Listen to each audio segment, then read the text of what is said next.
In fantasy settings like D&D, a lot of the characters will use a main weapon and something in their offhand. If you were a dex-based fighter, you'd use a rapier and a dagger. If you were a paladin, you might use a warhammer and a shield. If you were a rogue, you'd use a short sword and a throwing dagger. But what about a bard? An obvious choice is their instrument. But which instrument would make the best offhanded weapon? Let's start with a classic, the violin. You might think this would be a great choice because you have something in one hand and something in the other. You're dual wielding. But the whole point of this is it's an offhand weapon to use with your main weapon. And even though this is called a bow, it doesn't shoot anything out of it, so you probably don't want to trade a real weapon for this. It also definitely would do less damage than a real sword. Additionally, the violin itself is pretty fragile. You might be able to parry a strike from it one time, but you ain't getting more than one parry. Now, being in a fantasy setting like D&D, it might be a magical instrument. If this was somehow enhanced so it wasn't gonna break, then actually it'd make a pretty good parrying device. It's got a good handle, and these scoops that are cut out of the violin's body would make great catches so you can maneuver your opponent's weapon. And if you really wanted to get crazy, you could have a magic bow that can cut through stuff. Honestly, I kind of love this idea. It would help if I didn't suck so much at the violin. So actually, the violin would be pretty awesome, assuming that it was magically indestructible and this could somehow cut like it was a real sword. Yeah, that's kind of a lot to ask. That's a lot of assumptions, so I think we're gonna disqualify the violin. What about a guitar? Ha! If you've ever watched any Hanna-Barbera cartoons, you probably already know the guitar is the most effective weapon. I have no idea what show you're talking about. You don't know who El Kabong is? No. We'll put a clip in here for you youngins. Away! Kabong!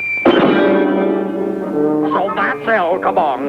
Yep. But in all seriousness, the acoustic guitar wouldn't be that good as a weapon. An acoustic guitar is mostly hollow and relatively fragile. Yeah, you might get one good head out of it, but it's definitely not gonna do that much damage, and it's not gonna be usable afterwards. And we're also talking about an offhand. How usable is that in one hand? I mean, it's still pretty heavy and unwieldy in one hand. I could do it, but it's not gonna be nearly as maneuverable as something like the violin. This would also be a lot harder to alter into a viable offhand weapon because it has to be hollow where the acoustics don't work. If it was magically indestructible and you added some blades on it, it doesn't have to be heavy to do some slashing damage, but that's changing it quite a bit to make it useful. Well, what about if it weighed more and didn't have to be hollow?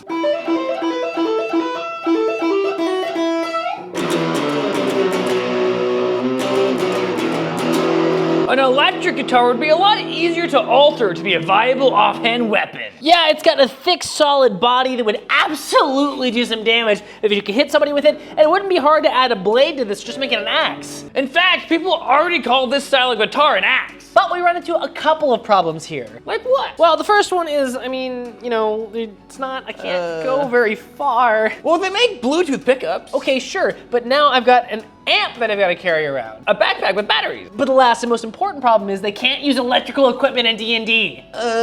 Magic? Okay, you have a magical electric guitar that can still play without pickups or an amp or anything else. Yes. There's still one more big problem. What's that?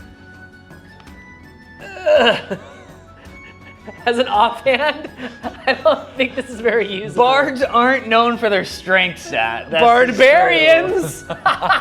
But if you wanted to use this as a main weapon, it'd be pretty cool. So I think we can agree that a barbarian who has a magic electric guitar would be awesome. That would be pretty sweet. But it doesn't solve the question of what is the best offhand instrument for a bard. That's true. It'd be a great main weapon, but not a super useful offhand. So we've invented a new type of bard that we all want to play, but let's go back to the main question. What about a mandolin? Ah! Oh no, it's reverse grip. Ah! The mandolin is kind of in between the violin and the guitar. It is a stringed instrument, it doesn't require a bow, and it has the same fingering as a violin, and it has about the same profile.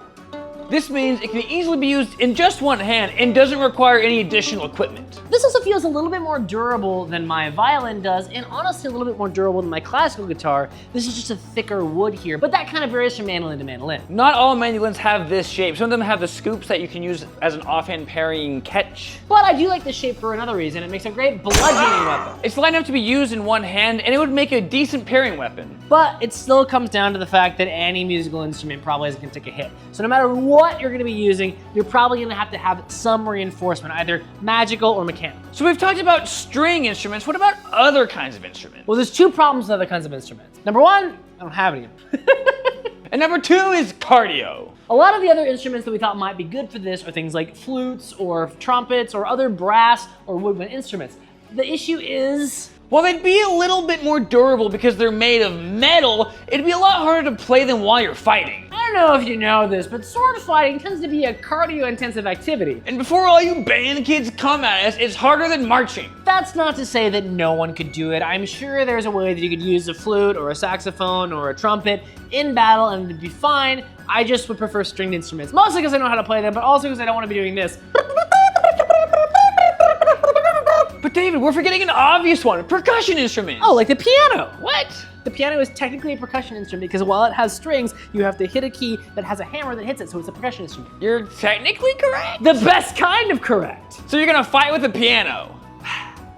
Oh. I was thinking more of like a marimba or like a snare drum. That's a good one because those actually have a history in warfare, but not the people who were fighting. Plus they all had to be slung about at your hips and it would definitely get in the way. Yeah, I mean, with the other instruments, they're still in front of you, but you can quickly swing them around or you can hold them in an offhand. Could you hold the drum in an offhand? Not really. You might be able to like roll it at your opponent. I don't know that that'd be that effective. I mean, there's other things like cymbals, castanets, small things. Those wouldn't get in the way that much, but the bar with cymbals sounds really lame. In theory, if you had like sharpened cymbals, that could be pretty cool, but it also would look kind of ridiculous. And also, like, it's so musical. Hey, playing the triangle is hard work. In any situation where you're a bard in D&D, you can probably count on the fact that you don't have a backup band to fill out the orchestra. But the biggest issue with percussion instruments is most mallets and drumsticks just wouldn't be durable enough to attack people or defend blows. Yeah, I think we're gonna throw out most percussion instruments. At the end of the day, a stringed instrument makes the most sense and is probably your best bet. It's usually easy enough to carry in one hand so you could use it as a pairing weapon or something to attack with, and it has enough of a range that you can play songs on its own without having to have backup. Also, you don't have to worry about draining your cardio by playing your instrument while you're fighting. So with all that said, we think some version of the mandolin or maybe some sort of lute where you don't need to have a bow or anything else and it's pretty portable would be the best offhand parrying weapon for a bard. Let us know what you think and if there's any instruments that we missed. And also, if you happen to know anybody who can make combat grade instruments, we would love to talk to them. Hey guys, if you like this video, please consider liking, subscribing, and all that nonsense. And also check out our Patreon. You can support the channel for as low as $1 a month. It's super helpful. And seriously, if anybody knows a blacksmith or some sort of instrument maker who can make us a combat instrument, we'd love to do some silly stuff with those. And let us know if you want to see some more bard content. I'd love to use this as an excuse to start practicing my instruments again.